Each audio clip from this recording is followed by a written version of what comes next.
Aqui para uma conversa, para uma tertúlia sobre o lançamento do livro Pinas e o segredo de Ninkasi, escrito pelo próprio Rodrigues Sousa. Isto não vai ser só uma conversa entre mim e o João, vai ser uma conversa entre todos. Portanto, alguma questão, alguma dúvida, alguma pergunta é só para dizerem, ok? Que entrelaça tanto mito como a realidade, como uma forte componente histórica. Gostaria de primeiro estar a perguntar e dando já um pequeno input sobre o livro, a história transporta-nos para a Lisboa do século XVI, certo? Eu gostaria de perguntar ao autor aqui o porquê da escolha do século XVI para se criar esta alegoria de a cerveja Pinas como um tempo de passado. Muito obrigado pela vossa presença. E como disse o Rafael, isto é uma conversa eficaz, portanto nada de formalismos. E respondendo aqui à pergunta do Rafael, porquê o século XVI? Bem, inicialmente tive alguma dificuldade em tentar encontrar o tempo e o lugar onde seria desenrolar a história. Cheguei a pensar na Lusitânia pré-romana, cheguei à conclusão de que não seria o melhor tempo. Porquê? Porque não havia ali grandes factos conhecidos que pudessem ajudar à narrativa, de modo que depois de alguma investigação dos nossos períodos históricos mais apoteóticos, eu diria mesmo assim, o século XVI, o início do século XVI, é mesmo aquele que, para mim, foi o auge da história de Portugal. É um período em que nós temos ali uma fase do renascentismo que está no seu auge, e, por outro lado, nós estamos em pleno período dos descobrimentos. Descobrimentos não apenas do Mediterrâneo para a Índia, como também do Pedro Álvares Cabral do Brasil. Portanto, nós temos ali um contexto histórico muito rico que me ajudaria a enquadrar aqui a personagem principal, que é Dobos, que se chama Duarte de Alfena e que teria que movimentar-se em algum contexto histórico, e é este o escolhido, é o início do século XVI. E bem escolhido porque, se repararem bem, a nossa história de Portugal tem precisamente os episódios mais ricos nesta época. É aqui que nós encontramos aquilo que o povo deu o seu melhor. Se nós temos algum período em que o nosso povo português deu o seu melhor, foi precisamente aqui no início do século XVI, não tenho dúvidas disso. De modo que eu não poderia escolher, após, enfim, alguma investigação, não poderia escolher um período melhor do que este. Por outro lado, tentei rebuscar alguma coisa da Lusitânia pré-romana. Isto porquê? Para criar algum misticismo à história, nós, quanto mais recuarmos, mais conseguimos esse misticismo. Aquilo que nos é desconhecido, por regra, é mais sujeito ao folclore, ao conto, e a quem reconta, isso é mais um conto e por aí fora. De modo que fui buscar precisamente uma parte da história da Lusitânia pré-romana. Estamos aqui a falar do período anterior à ocupação dos romanos da Península Ibérica, porque se deu no século a.C., no ano 29 a.C., precisamente. E foi aqui que fui buscar uma figura, não sabemos se é mitológica ou real, muito dificilmente se saberá se realmente existiu ou não, que é precisamente Lísias, filho de Baco, o deus do vinho. Por sua vez, alguns autores dizem que este Baco, que não será o mesmo Baco da mitologia greco-romana. Isso, de qualquer modo, para a história completamente, enfim, não interessa saber se é, se não é, não afeta aqui a beleza da história, de modo que partir do princípio de que faria sentido ir buscar aqui uma figura mitológica ou não, que tivesse alguma ligação à cerveja. E Lísias tem porque é precisamente Lísias que traz a receita da cerveja para Portugal. Isto, como eu digo, ou de acordo com factos reais, histórico-reais, ou mitológicos.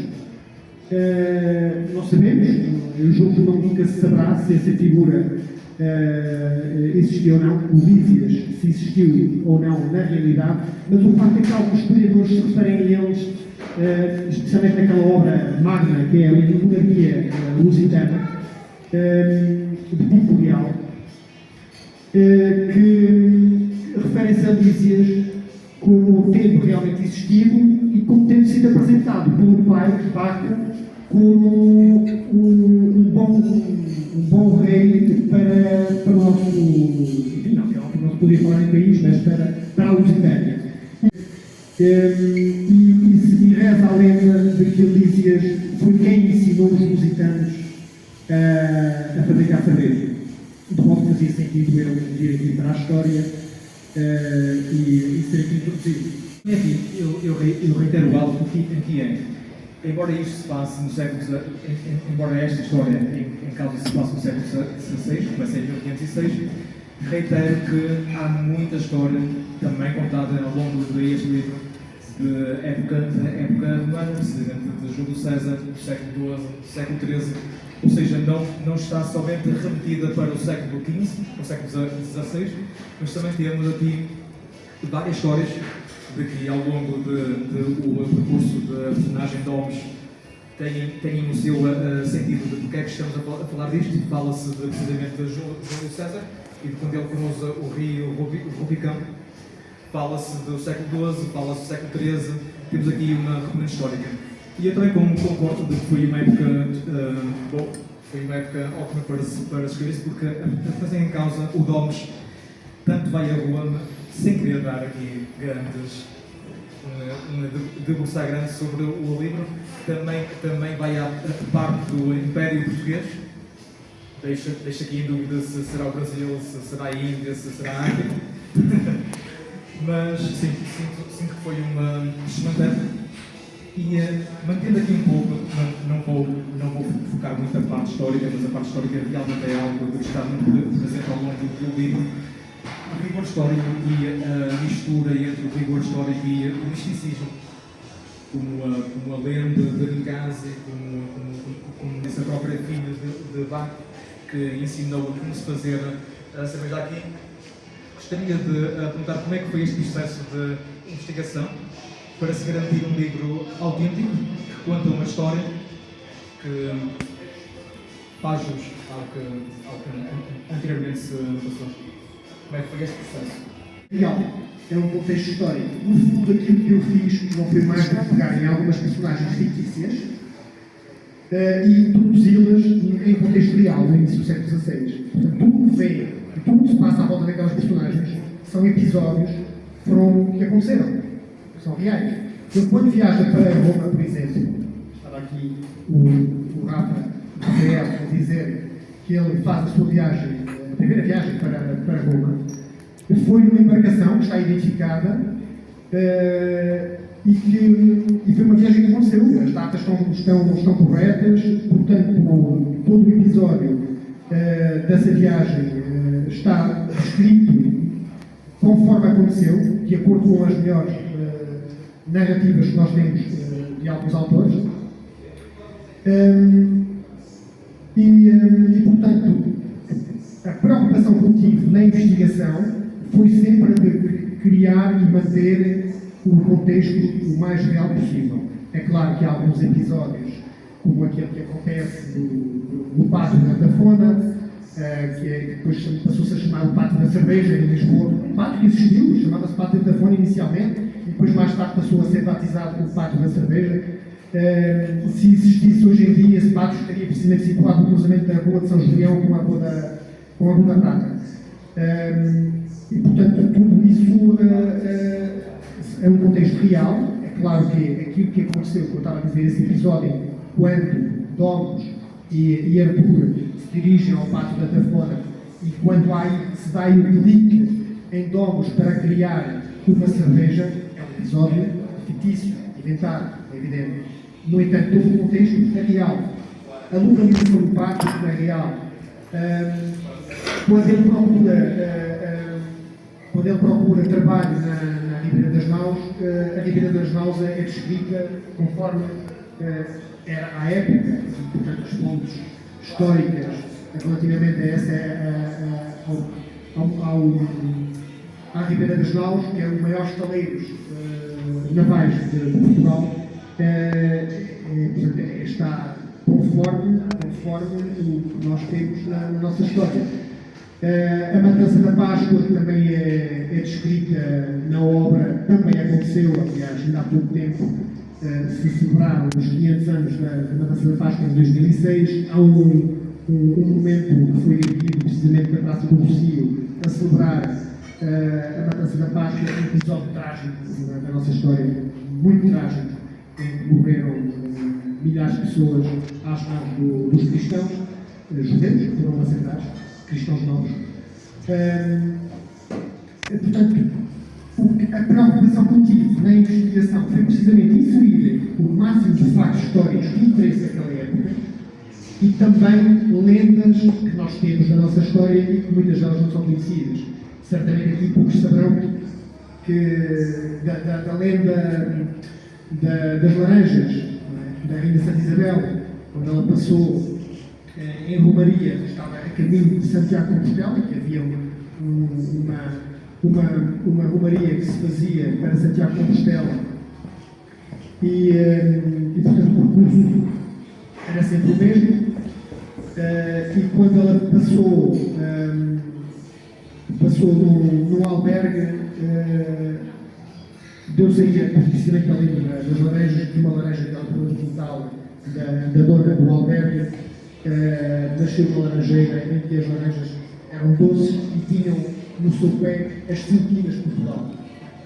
Esta lenda é um 2 em 1, porque além de ser uma lenda que está escrita nos mais variados livros, alguns de história, refere-se às 5 quinas que por acaso até dava jeito porque nós estamos aqui a falar de cerveja quinas. E muitas outras lendas. Portanto, se repararem, a obra está crivada de lendas que eu acho muito importante dar a conhecer.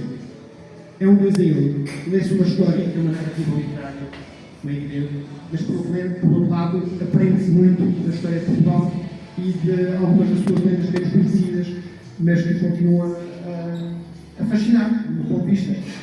Temos em Albergaria, por exemplo, que havia a primeira albergaria, no percurso, se agora não falha, no percurso entre Santa Maria da Feira e Coimbra, precisamente a meio, nasceu aí a primeira albergaria de Portugal. Mandava erigir por Dona Teresa, mãe de Dom Afonso Henriques. Porquê? Porque precisamente quando ela ia em procissão para Santiago de Compostela, naquele troço entre Coimbra e Santa Maria da Feira não havia onde repousar. Mandou criar um albergue, uma albergaria, chamada na altura de Não São Desertas, porque só havia ali a albergaria e nada mais à volta, e acabou por se criar ali uma cidade. Nós temos hoje em dia a albergaria Albergue, não é? E tinha essa nação deserta, essa primeira albergaria de Portugal, tinha uma pedra que ainda hoje existe, uma pedra que está precisamente exposta em Albergaria à Velha, não nessa originária albergaria, mas numa outra que existe em Albergaria à Velha, que pode ser visitada. Portanto, isto são lendas e factos que eu tentei trazer o melhor possível para a obra, porque acho que é um dois em um, podemos escrever uma narrativa literária e, por outro lado, dar às pessoas algum conhecimento histórico sobre o país. É importante. A história do tal Domus. Vamos falar um pouco que ao longo do livro há uma metáfora implícita de uma luta entre um David e um Golias, entre alguém mais pequeno, faça uma indústria grande, faça alguém com mais poder, com mais recursos. E eu iria lhe perguntar se considera que a luta deste pequeno produtor contra grandes corporações de antes, se tem a paralelos hoje com os desafios de que produtores pequenos também têm em causa. Inusitado, como é evidente. Para tentarem perceber quem me lançou o desafio para escrever esta obra foi o CEO da Quinas, da cerveja Quinas. Está aqui presente, que é o Sérgio Duarte, um amigo meu, um grande amigo meu, e foi quem me lançou o desafio. A ideia, isto foi discutido num café, as nossas meninas que estão aqui também estavam a patinar e nós habitualmente no café não tínhamos nada para fazer, então falávamos um bocadinho de tudo. E a determinada altura estávamos a falar de futebol, que eu nem gosto de futebol, mas estávamos a falar de futebol, e do nascimento do futebol em Portugal, e eu comecei a falar um pouco precisamente de como surgiu o futebol em Portugal, e a determinada altura disse ao Sérgio: vou-te oferecer um livro que eu tenho, fala lá, tem um capítulo sobre a introdução do futebol em Portugal, tu vais gostar, lê e tu vais ver, vais gostar disso. Passado pouco tempo, não sei, 2, 3 semanas, ele já teria lido, certamente, esse capítulo da introdução do futebol em Portugal, e aparece um dia e diz-me assim: ó João, quero passar um desafio, quero que me escrevas um livro. Que tipo de livro? Quero que me contes aqui uma história para a criação da cerveja Quinas, e que reflita essa história, reflita um bocadinho aqui a minha vida, a minha aventura, para que isto é uma luta, criar uma cerveja é uma luta, um mundo dominado pelos Golias, precisamente. E eu, quando ele disse aquilo, disse: ó Sérgio, isto não é minha arte, eu não sou romancista, eu escrevo uns livros, mas é umas coisas de técnico-policiais e de história jurídica e coisas do género. Não posso prometer nada, mas deixa-me pensar no assunto e daqui a um mês estamos a falar, mas sinceramente não sei como é que vou pegar uma coisa destas. E assim foi, e acabou por nascer o livro, não é? Não está mal, para quem é importante aqui nesta matéria, não parece estar mal. Isto para dizer o quê? A história de Domus é Duarte de Alfena, o raparigo não está referido na obra, como é evidente, mas é Duarte de Alfena, mais conhecido por Domus. Domus porquê? Porque a primeira empresa de onde surge a Quinas é a Domus Capital. E então eu pensei assim: bem, nós vamos dar o nome de Domus ao Duarte de Alfena, no fundo é alcunha, desde menino, que era conhecido por Domus, e como a empresa é Domus Capital, o Domus tem que ir a Lisboa, e é em Lisboa que ele vai ter toda a aventura dela, para criar aqui o paralelismo entre a Domus Capital, que é a empresa de onde nasceu a nossa Quinas, para a história transposta há 500 anos atrás, e portanto temos a personagem Domus na capital, e temos a empresa hoje em dia, que é a Domus Capital. Eu tentei recriar aqui um paralelismo entre a história atual da Quinas e a história da Quinas há 500 anos. Se alguns historiadores lerem, começarem a ler, devem pensar: mas será que existiu mesmo este Domus? Todo o contexto é real, não é? E portanto foi essa a ideia. A ideia nasceu assim, nasceu desta forma. Os Golias, a Domus Capital, enfrentou-os e continua a enfrentar hoje em dia. O Sérgio não desistiu e criou, passados uns anos, uma nova cerveja, Aquinas, que nasce em 2018. Esta história de vida do Sérgio está refletida há 500 anos atrás. O Domus do livro, precisamente, cria a sua primeira cerveja e dá-lhe o nome de Cerveja Pedras. Aliás, ele não lhe dá o nome de Cerveja Pedras, o nome surge de si. Porquê? Porque ele, para aclarar a cerveja e para refiná-la, usa umas pedras. Umas pedras de calcário. Enfim, claro que isso não se faz.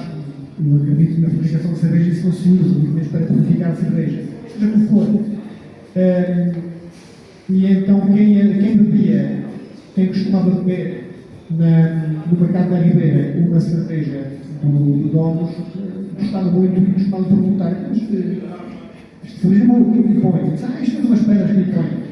E então começou a ser conhecida pela cerveja das pedras. Há duas figuras, precisamente, os tais golias, que estamos aqui para responder aqui à pergunta. Há duas figuras que são os tais golias que são representados e que nós podemos reportar aqui sem querer fazer essa ligação. Poderíamos reportar aos atuais golias da cerveja de Portugal. Claro, nem toda a gente sabe, não é preciso estar aqui a dizer, mas realmente é super importante.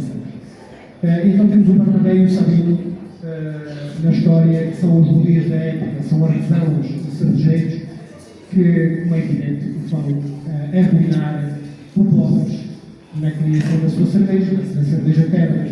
A cerveja Pedras vai ao charme, digamos assim. Mas ele não desiste. Não desiste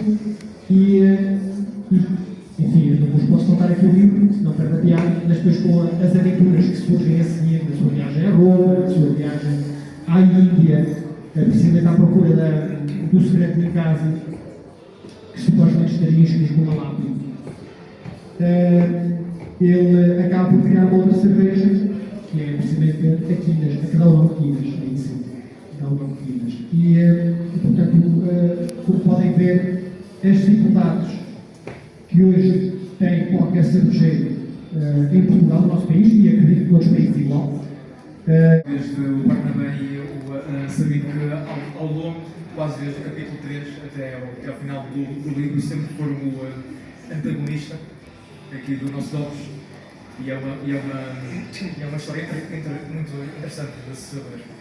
Agora, falando um pouco sobre a cultura da cerveja, não teve a ideia logo de estar a produzir uma marca de cerveja. Foi através da experiência pessoal, de ver o efeito que a cerveja tem no tal pátio esqueci-me do nome, pátio da cerveja, exatamente.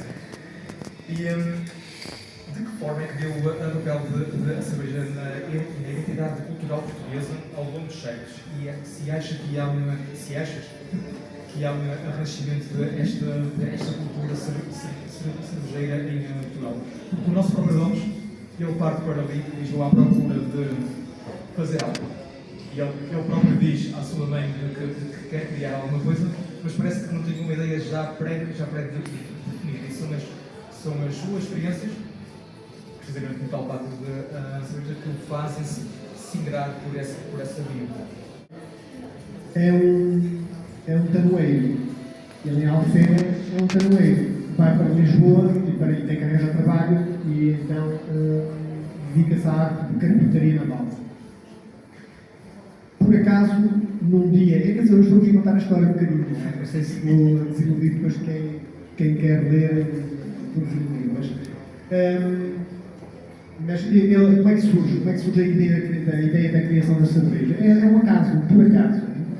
Nas festividades do nascimento do terceiro filho de Dom Manuel I, da sua segunda mulher, irmã da Pedro, casou com a cunhada. São coisas que acontecem. Também não teve muito trabalho para procurar a mulher, né? Faleceu a primeira, aquela estava a avaliar a mão. E portanto, no seguimento do nascimento do filho, há uma tourada mandada organizar por Dom Manuel. Isto porque no dia que nasce o filho, foi pouco tempo depois do terremoto houve um terremoto em Portugal em 1512 e outro depois em 1531. E quando nasce o filho, nesse dia caiu muita neve em Lisboa, não era nada habitual, caiu mesmo muita neve. Isto é real. Lisboa ficou coberto com uma branca. E então o rei mandou organizar umas touradas, as primeiras touradas organizadas no Terreiro do Paço.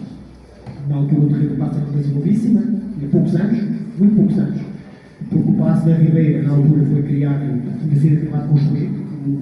O rei morava nas alcáçovas do Castelo de São Jorge, existe, e passou a morar depois no Paço da Ribeira,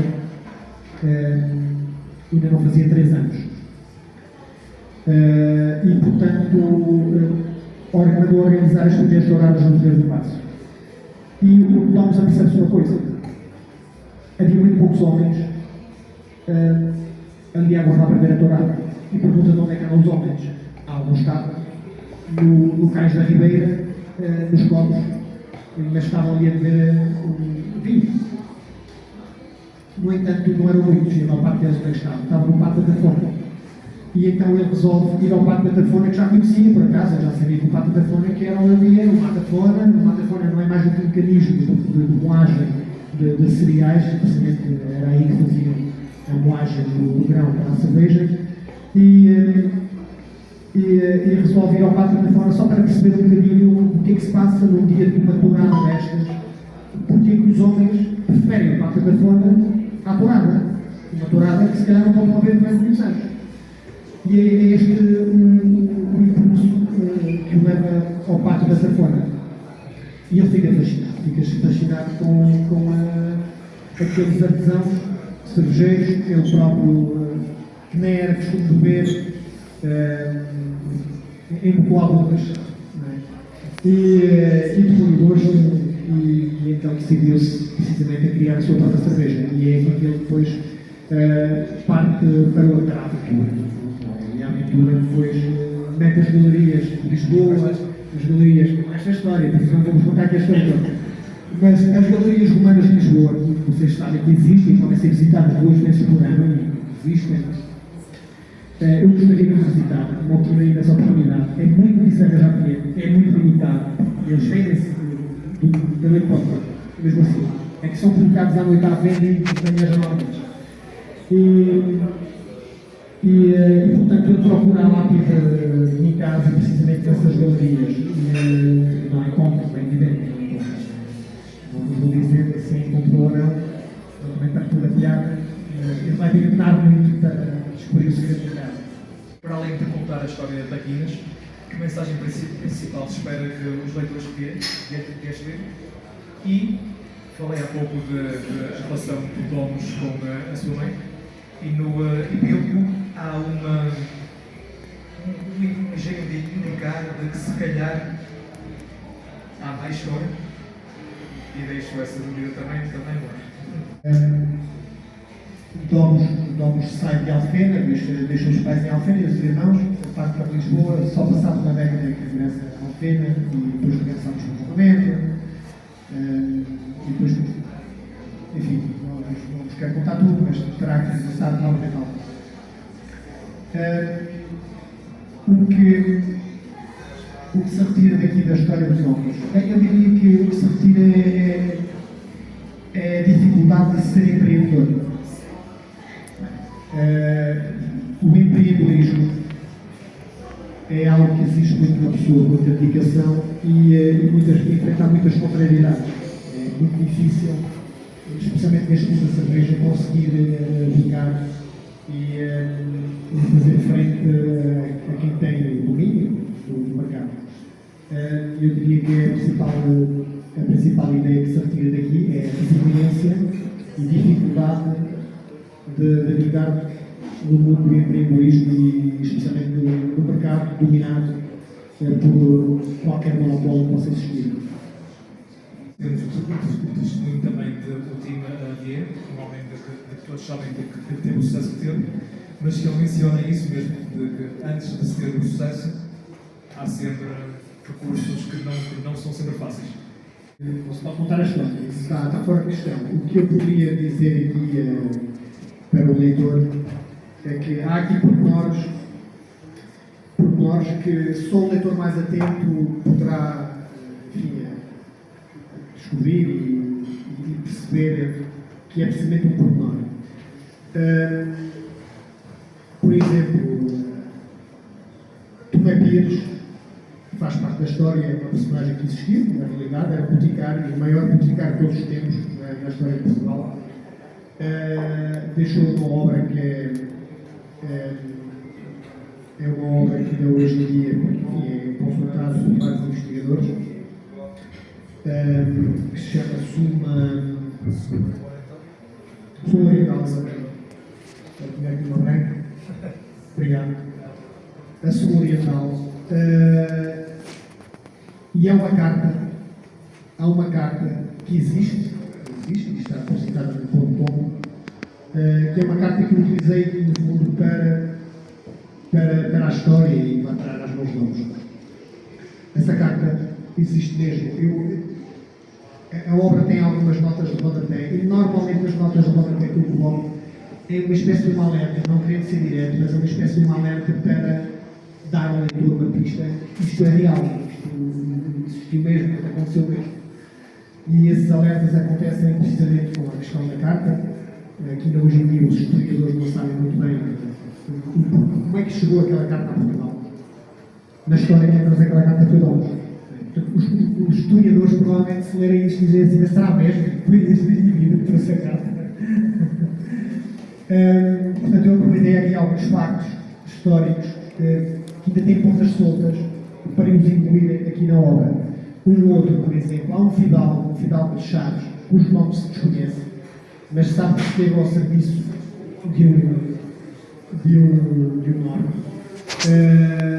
E naquela altura em que o Dom está em Roma, esse fidalgo estava em Roma também. E esse fidalgo é precisamente quem dá a indicação a donos do Palácio de Gália. O Palacete, que hoje em dia existe também. É ele que indica a direção. Esse fidalgo existiu. Quem era esse fidalgo? Ninguém sabe, ninguém conhece o nome dele. Faz parte da história. Portanto, há aqui pormenores que eu julguei importante incluir, precisamente para os mais curiosos que quiserem pesquisar. Hoje em dia é fácil pesquisar, é só pegar no Google e fazer uma breve pesquisa para tirar aqui algumas dúvidas. E há outros pormenores que o leitor mais atento poderá tentar desvendar e pesquisar mais um pouco sobre essa matéria. De resto, espero que desfrutem da leitura, se conseguirem ler até ao fim. A obra não é muito grande. Foi propositado não fazer aqui uma obra muito grande, porque isto também tem um propósito que é da divulgação da cerveja, não é? Isto é um 2 em 1. De modo também não podíamos criar aqui uma narrativa literária, um romance, demasiado extenso, porque caso contrário também não iria ser lido por muitos. Assim, isto na mesa de cabeceira em 3 dias. Agora, basta ver que aqui nas comemorações aqui do Castelo Branco, no centenário do seu nascimento,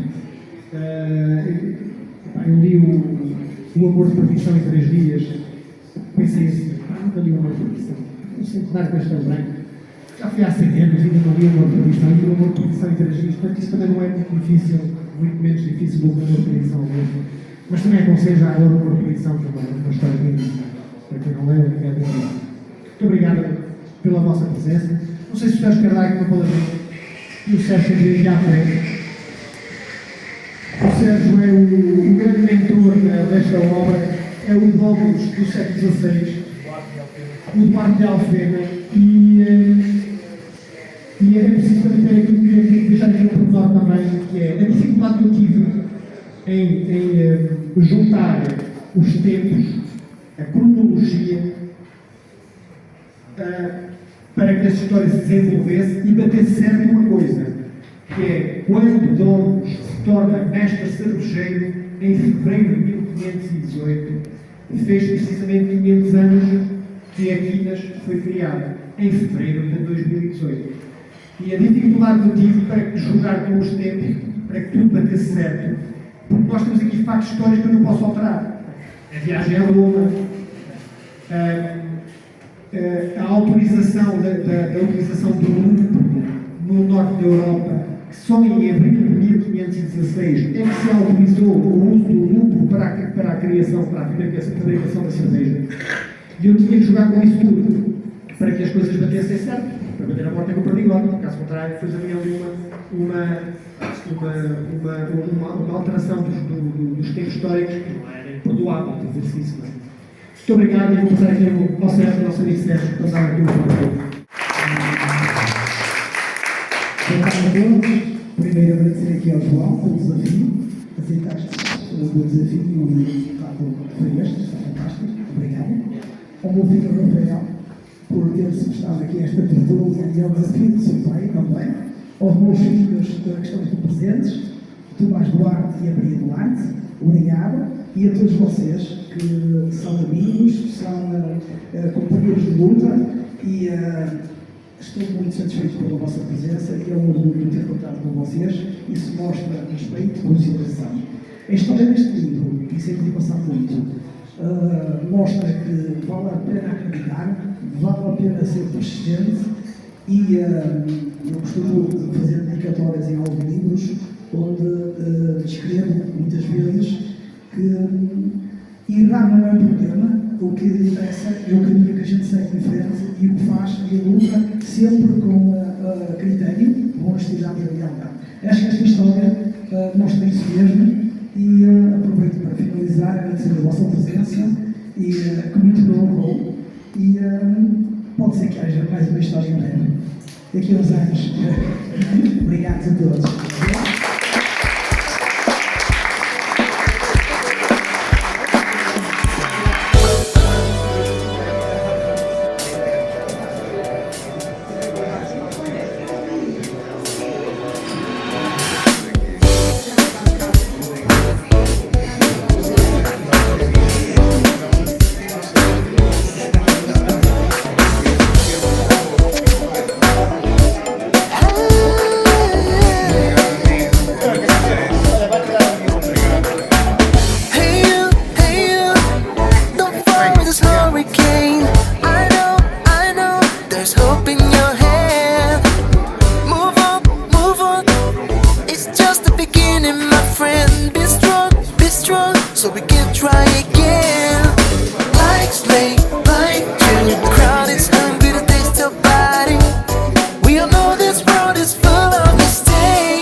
But it's the best way to go.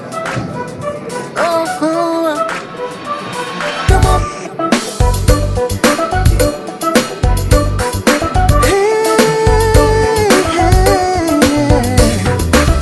Hey you, don't fall in this hurricane.